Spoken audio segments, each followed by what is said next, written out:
భారతదేశంలో ఉన్న యువతీ యువకులందరికీ హ్యాట్స్ ఆఫ్. ఈవేళ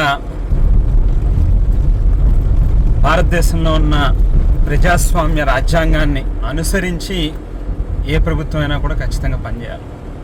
ఎవరికైనా అహంకారంతో కళ్ళు నెత్తికెక్కితే తలని నేలకి రాస్తాం అనేటువంటి ఒక గొప్ప మెసేజ్ని ఇస్తూ దేశంలో జరుగుతూ ఉన్నటువంటి పరీక్ష పత్రాల లీకేజ్ వ్యవహారం మీద యువత ఇచ్చినటువంటి పిలుపుకి ఆఖరికి కేంద్ర ప్రభుత్వం దిగొచ్చి ధర్మేంద్ర ప్రధాన్ విద్యాశాఖ మంత్రి రాజీనామా చేయాల్సిన పరిస్థితి వచ్చింది.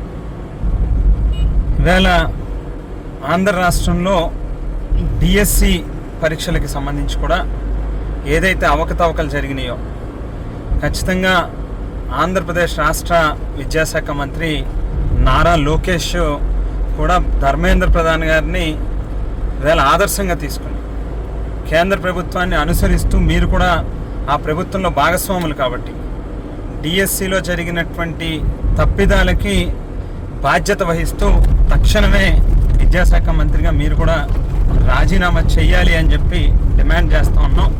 లేని పక్షంలో ఈవేళ ధర్మేంద్ర ప్రధాన్ వంతు అయింది, రేపు మీ వంతు అవుతుంది.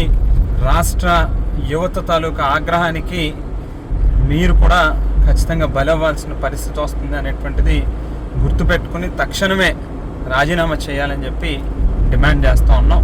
మరొకసారి యువత అందరికీ కూడా మరి చేతులు జోడించి అందరికీ కూడా పేరు పేరున హ్యాట్స్ ఆఫ్ చెప్తా ఉన్నాం.